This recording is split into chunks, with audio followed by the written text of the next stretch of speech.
Hey everyone, it's Sam again. I have some original lists for you this time, some original countdowns. I have my top 20 kids movies I'm posting today, just in case you guys have something and you want to show your kids, your nieces, your nephews, etc. I also have my top 10 superhero movies, for Geekvolution, and if they get a hold of this, they might enjoy it. But anyways, I'll present top 10 superhero movies first, and then get on with top 20 kids movies. So, let's get underway with top 10 superhero movies. Number 10, we have The Dark Knight. Now, the thing about this movie and why it's at the bottom is, well, it's pretty damn depressing. I mean, Two-Face dies, Heath Ledger died, outside of the movie, and, there's a lot of dark scenarios. I mean, it's Batman, but it's also, extremely dark for Batman. I mean, I think it's the darkest Batman's ever been. I mean, I'm highly anticipating The Dark Knight Rises. I'm sure we all are. And, seeing Catwoman and Bane as the bad guys this time, I mean, we're going to have a serious Bane. This is going to be intense. I know a lot of people that like Bane, and I mean, you got all the brains and the brawn with Bane, and Anne Hathaway as Catwoman. Wowza. Yeah. But this is not about The Dark Knight Rises. This is about The Dark Knight. I mean, Heath Ledger did a fantastic job, but as my friend Jason said, it's a bit over the top, and I'm gonna have to agree with him. I mean, I'll do a video later for you guys of me imitating Heath Ledger's Joker, so pardon me, my eyes are a little watery, and yeah, but anyways, so that's The Dark Knight. Number 9 is Daredevil. And, I have a soft spot for Daredevil. I really want to see the director's cut because I haven't seen it yet, but it's a good half hour longer. And the reason I have a soft spot for Daredevil is because of my eyesight. It's not the greatest, but it's certainly a lot better than it used to be. I've had glasses ever since I was 5 years old, and the day I got glasses was the day I cut a straight line. And, well, because of my vision, it's a lot harder to see than most people, but yeah, I like Daredevil, despite what people say. I think I may put it on. I'm also doing a list of movies I like, but nobody else seemed to. I don't know whether Daredevil was popular or not. I'll check IMDb later. Number 8, Anjin Sentai Go Onja, Boom Boom Bang Bang movie. Anjin Sentai Go Onja was the first Sentai season I saw in full. And, the whole thing about the hearts being connected to the engine really was pretty incredible. And those 3 engines, being separated from their true bodies. I don't know if the guys at Geekvolution have seen Super Sentai, but they should. They really should. I mean, it's the source material for Power Rangers, and I know Power Rangers is a kid show, but Super Sentai has a lot more depth to it. And that's why I like it. I mean, granted, it's still a kid show in Japan, but yeah. Number 7, X-Men The Last Stand. Now, to me, the X-Men trilogy was brilliantly done. I mean, it was okay compared to the animated series. I mean, the animated series is better, but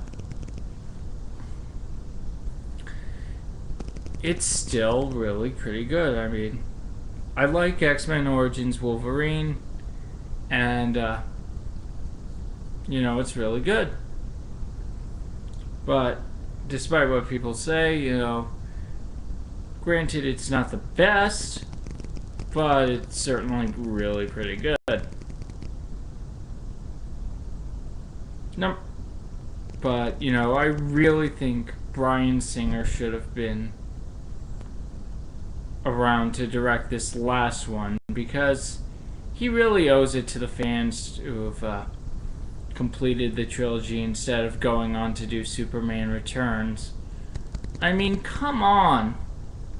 I know you're writing a love letter to Richard Donner with this, but come on, man. I really think you ought to cut. You know, you should have done it. Completed your movies. But it's different. Alright. Number 6. X-Men. The first one. This one was brilliantly done because it set up, you knew we were going to have a sequel, and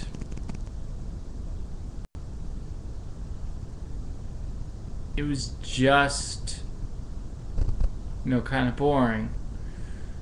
You know, actually it was really good, but it knew it had the right pacing.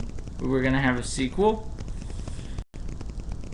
Plus, some of the lines in it are really good. It makes fun of the nicknames the characters get. And speaking of which, I am really looking forward to seeing X-Men First Class. It is exciting. I'm really excited. Number 5. X-Men The Last Stand. Now, this is a movie I could, you know, that had some really good premise. It was actually one of the few movies I think is better than the original. But it just builds. You know, it builds. You know, it makes up for the first one's errors, but it really does a good job of filling the gaps. Plus, it has Nightcrawler, one of my favorite X-Men. And maybe I'll do a top 10 or 20 X-Men later, but we'll see. Anyway, number 4, Tokusou Sentai Deca Ranger the movie. Full Bust Custom or something, I forget the full title. But we get an original Deca Ranger Robo, and plus we get to see Deca Gold, which is only in Japanese, and yeah, it's pretty awesome. And plus, you know, but, you know, the only thing I don't like about this movie is the main focus is on Bond, the Red Ranger. And to be honest, I kind of find Bond annoying, but what can you do? You know, everybody's entitled to their likes and dislikes.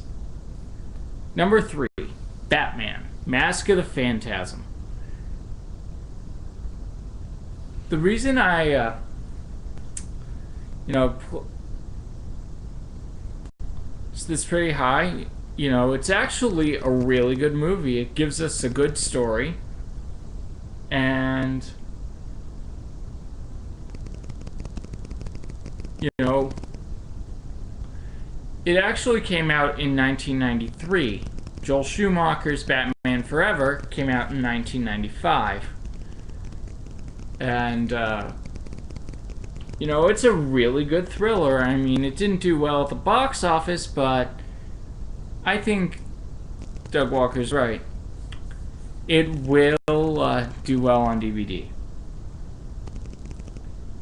Number 2, Batman Beyond: Return of the Joker. This was a really good movie. It balanced both Terry McGinnis' story and Bruce Wayne. It's a great job at doing both. And well, plus, Terry McGinnis' line, "I was never a Robin." Really, that just goes to show you that Terry is awesome. Anyways, my number 1 favorites are Tim Burton's Batman and Iron Man. Iron Man, wow.